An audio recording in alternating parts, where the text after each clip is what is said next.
મુખ્યમંત્રી ભૂપેન્દ્ર પટેલ ફિક્કીની રાષ્ટ્રીય કારોબારી સમિતિની બેઠકમાં રહ્યા ઉપસ્થિત. કહ્યું, આઝાદીની શતાબ્દી સુધીમાં વિકસિત ભારતના નિર્માણ માટે વિકસિત ગુજરાત બનાવવા માટે ફિક્કીની મહત્વની ભૂમિકા. Vocal for local, women empowerment, vibrant ગુજરાતમાં ફિક્કીનું અમૂલ્ય પ્રદાન.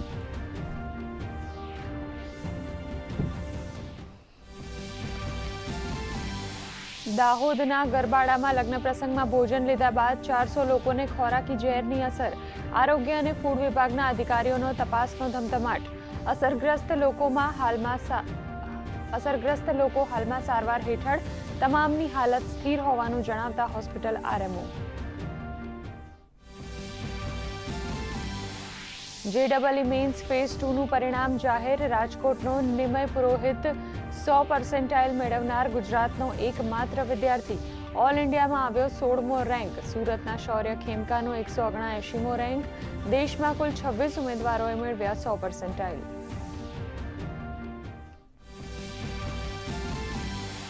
રાજ્યમાં સ્થાનિક સ્વરાજ્યની ચૂંટણીમાં ભાજપના નેતાઓનો વેગવંતો પ્રચાર. સ્ટાર પ્રચારક હર્ષ સંઘવીએ બનાસકાંઠામાં કહ્યું, કોંગ્રેસની થશે ઐતિહાસિક હાર. હર્ષ સંઘવી અમદાવાદ અને ગાંધીનગરમાં પણ ગજવશે સભાઓ. તો પ્રદેશ પ્રમુખ જગદીશ વિશ્વકર્માના પણ દાહોદ અને વડોદરામાં વિવિધ કાર્યક્રમ. પશ્ચિમ બંગાળમાં પ્રથમ ચરણ અને તમિલનાડુમાં તમામ બેઠકની ચૂંટણી માટે પ્રચારનો અંતિમ દિવસ. આજે અમિત શાહ અને ટીએમસી નેતા મમતા બેનર્જીની ઝંઝાવાતી સભાઓ. અમિત શાહે સિલિગુડીમાં કહ્યું, હવે સમય છે મમતા દીદીને ગુડ બાય કહેવાનો. તો તમિલનાડુમાં પણ વિવિધ નેતાઓની જનસભા. 18મા સિવિલ સર્વિસીસ સેવા દિવસની ઉજવણી. રાષ્ટ્રપતિ, ઉપરાષ્ટ્રપતિ અને પ્રધાનમંત્રી નરેન્દ્ર મોદીએ આપી શુભેચ્છા. ઉપરાષ્ટ્રપતિ સીપી રાધાકૃષ્ણને કહ્યું, નાગરિક સેવા અને રાષ્ટ્રના નિર્માણમાં સિવિલ સેવકોની મહત્વપૂર્ણ ભૂમિકા.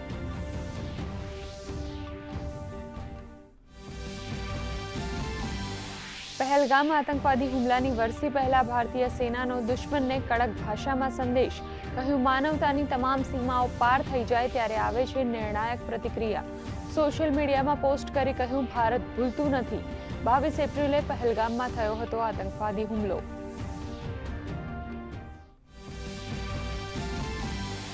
અમેરિકા ઈરાન વચ્ચે શાંતિ મંત્રણા અંગે હજુ પણ સંશય યથાવત. ટ્રમ્પે કહ્યું, મારા પર નથી કોઈ દબાણ.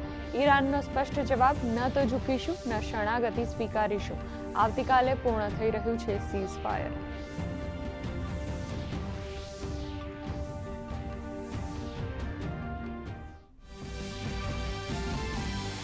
રાજ્યમાં કાળઝાળ ગરમીનો પ્રકોપ. વિવિધ શહેરોમાં તાપમાન 40 ડિગ્રીને આંબ્યું. અંગ દજાડતી ગરમી વચ્ચે ડાંગ, તાપી, નવસારી, ભાવનગરમાં હવામાન વિભાગની માવઠાની આગાહી.